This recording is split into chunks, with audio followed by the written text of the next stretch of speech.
All protocol observed, ladies and gentlemen. Security Temala. Sebo mukama wange sinza asaanidde okuba masoko wano. Oluzungu baganda oluswayiriza akozesa Luganda. Tusanyuse okukulaba nga tusiima omusiime Sir Paul Sarter nga tujaguza emyaka 33 aga School Music nsalayo mukippireko mu ngalo. Si kyangu kusitula musajja wa kitiibwa ng'ono mukulu Paul Sarter Sebo weebale ddala byonna by'okoze n'otuleetera ku mukulu ono naye ajje atumulize ku bantu bo. Sebo taata nsanyusa okulaba abantu bano bwedda bakulindiridde tukimanyi wakava mpakulikolidde ekyo olina kabineeti naye Sebo tufusirizaawo akadde taata tweyanziza nnyo tuyanzenge.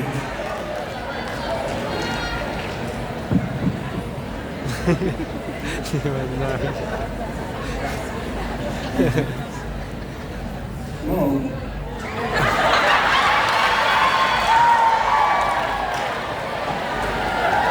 I first of all apologize for having late. When my mother Saka called me, I was in isolation.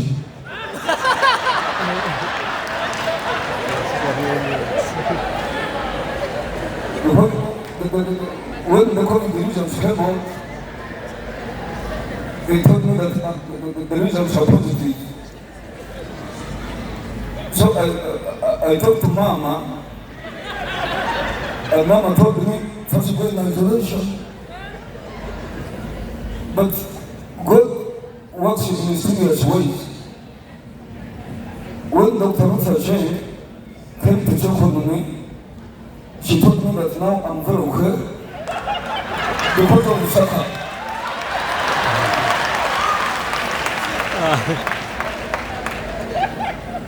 Government of Uganda is like driving a truck on a bad road. Because every time you must speak of money.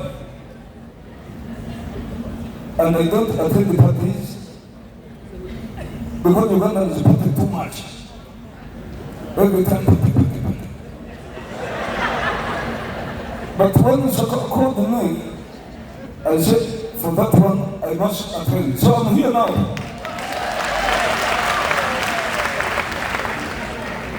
I got to know Saka in 1982. Saka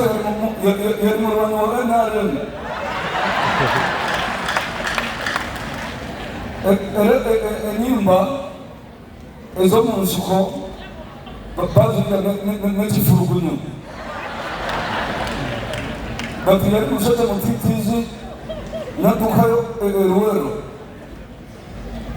bati nasigala nga mulwanyi ng'ayita mu by'okuyimba n'ebitone so mumukuleko mu ngalo.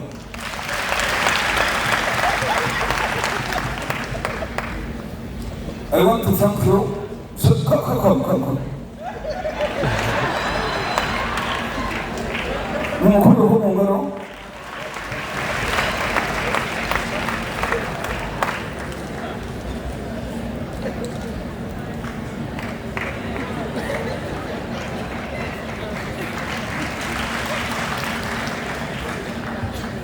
as the general government,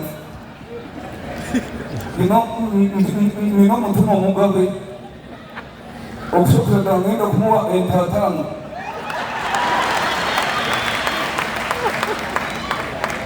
Then, as through the ministry of Karisha and the gender, we are going to make sure that we create Paul Shaka Foundation and we create Paul Shaka Theatre. But now I will tell you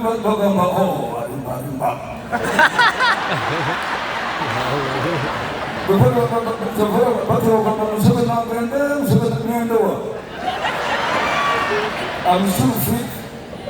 That's why Mama calls me baby face.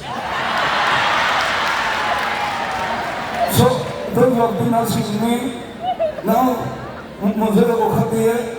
Program omusika wange wuno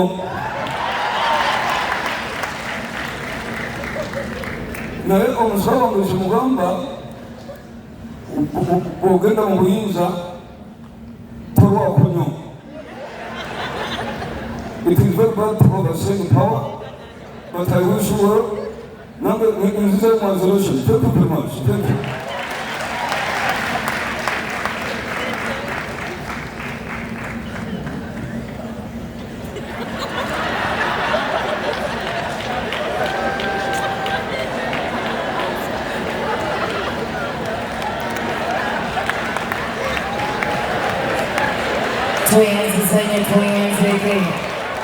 Tweyanzizanyo omukulembeze w'eggwanga Uganda.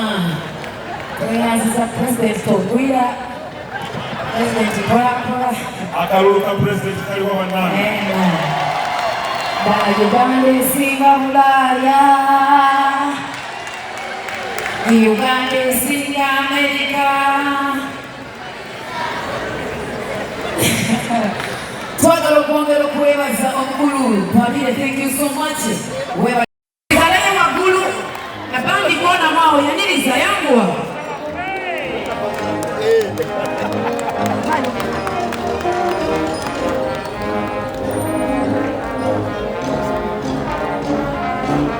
yoho sabule ndongo twaniriza omugenyi omukulu wa Paul Saka.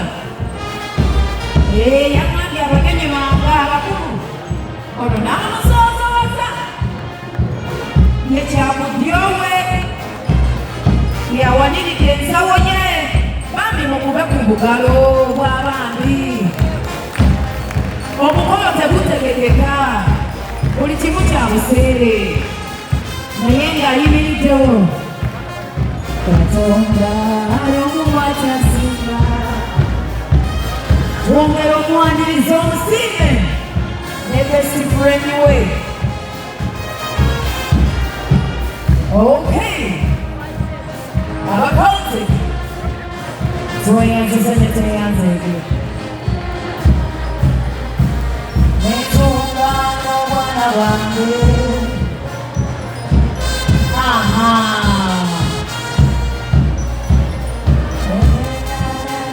Abakonzi tweyanziza ne tweyanzege.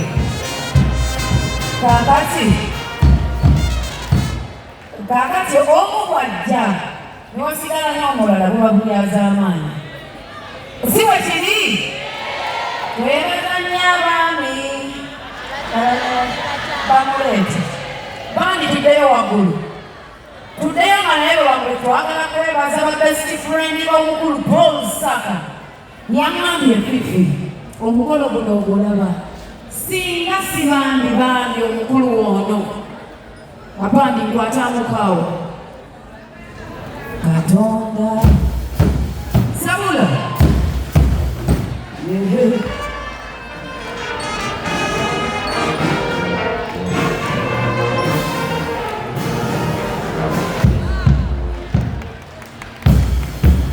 sabula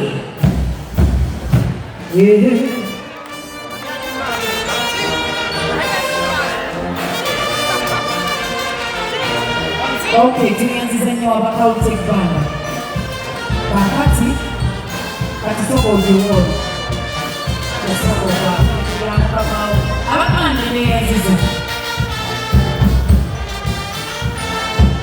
namugamukyala asangakuwera kakati kolaboti tata tweyanziza mukalango omukulu Paul Saka teyampeereza mwabaddemu akagamba abalala temuli gwe makula temwamwetegeka kubanga kyetulagaawo mukama wange omwana lwe yampeereza obubaka